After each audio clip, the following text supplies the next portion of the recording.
Hello everyone, and welcome to my channel, The Doctorate Mind.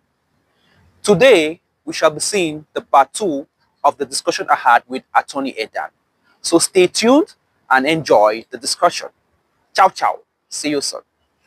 I'm going to ask you this one. What advice can you share to your fellow Filipinos when it comes to interacting with foreigners at work, like foreign clients or at the workplace, foreign co-worker? Yeah. Maybe they'll be surprised you're suddenly asking this, but because I'm a Filipina. But for Yes. some context, my work has also allowed me to interact with a lot of foreign clients. Yes. So I've had some experience on this. I think, and also plus, like personally, in my personal life, Yes. I'm married to you, a foreigner. Yeah. So I think one of the key things is to be mindful that all of us, we're all humans. Yeah. And there are no levels. It's a struggle sometimes. It's unconscious for us Filipinos because admitted we still have some colonial mentality. We act different in front of, let's say, Caucasians versus other. This is a reality. And I might get some flack for this, but this is true. Versus if your insight is valuable. If I meet an African person. Yes. So, although because of the world changing, modern times, we're slowly becoming, more open to the world, to everyone, to all races. But it's good to be reminded of that. Yes. And that also, sometimes there's an inferiority complex. Also, sometimes we feel like, we're lower than some races, which is not also correct. Healthy. Yes. So maybe that's one. Like, just think everyone, like we all just breathe the same air. Yes. We're all humans. We breathe the same air. If we're all here in the Philippines or whatever, right? Like that's one. And then next is probably just to be authentic. And just to be authentic, you don't have to wear a mask or pretend to be somebody you are not. Try to pretending to be somebody you're not. Yeah, okay. Because every person, I think people will also realize that eventually that you're not being authentic. You're not being real. Real. You're pretending. Yes.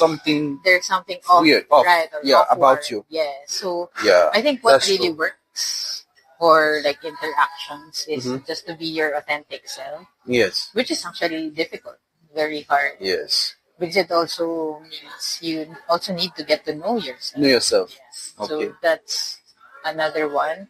And then probably just to also be a good listener. It's not just about talking. Because interaction is communication as well. Yes. It's not just about talking. It's also being a good listener. Like, genuinely be interested in the person that you're interacting with. Okay. Or like, just be respectful.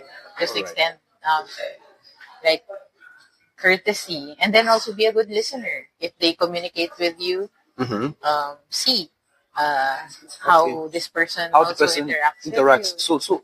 So when you say be a good listener, like for example, when the person is speaking, you're attentively listening so that you can ask the right questions. Yes. You can give good follow-through questions.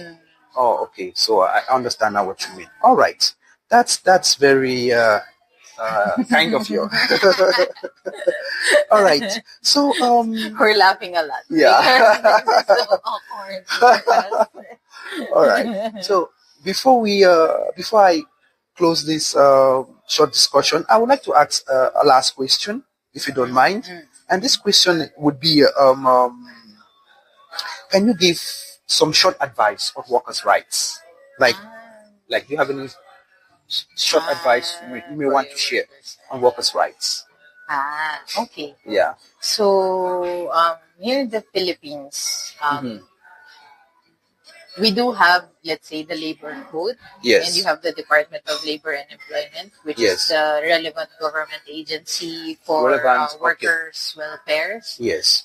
I think one of the key things as well for workers is that, number one, it's important that you have a contract in place, whether Yes. it's just for a short-term project, a project, Yes. or even if it's a full-time employment agreement already. Like, it's better to have something written in a document so that also you will have proof later on. Yes. If in case there's a dispute in the future, you have a document that will help you. Okay. And Yeah. Okay. that's one contract. But make sure as well that the terms in that contract, that you understand the terms in that contract, what's inside there, and that also all of your expectations are also met in that contract. Okay. Like, you understood na this is the work that I'm gonna do, and Yes. it's also that's what's embodied in that contract. Okay. Right? Because Yes. sometimes there are templates of Yes. contracts and then you just sign, but you Okay. didn't But understand you what's in. did not understand the contract. Yeah, so Okay. that's very important. Okay. And then also, here in the Philippines, for example, if you're already working for more than 6 months Yes. in a particular job, All right. actually you're already considered a regular employee. Yeah. So Okay. now your employer Under is the law. supposed to, yes. So now Okay. your employer is supposed to provide Okay. the benefits that's mandated by the government. By the government. Okay. Yeah, so those are the things that you also need to look out for. Okay. If, let's say, you're staying so long in a particular job, there's no contract, and yet you've worked for more than 6 months already, probably it's about time to ask, like, Okay. am I a regular employee Am or I am I still getting the probationary? am I getting Okay. the benefits that I'm supposed to get? Okay. Okay. So Maybe that's yeah. it. So just talking about the contract.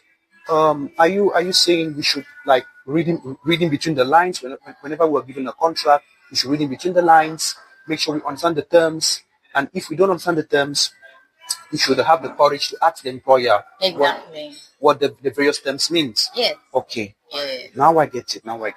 Yes. And for the benefits, once we become a regular employee, is it okay if we ask our employer what benefits we will get from now that we're a regular employee? Is that what you're saying? Yes, Okay. definitely. Like, under the law, they're supposed to remit contributions as employer Okay. to your SSS, PhilHealth, Pag-ibig, Okay. and you're entitled to 13th month pay. 13-month pay. Yeah, Okay. so, Okay. yeah. All right. Well, that was it.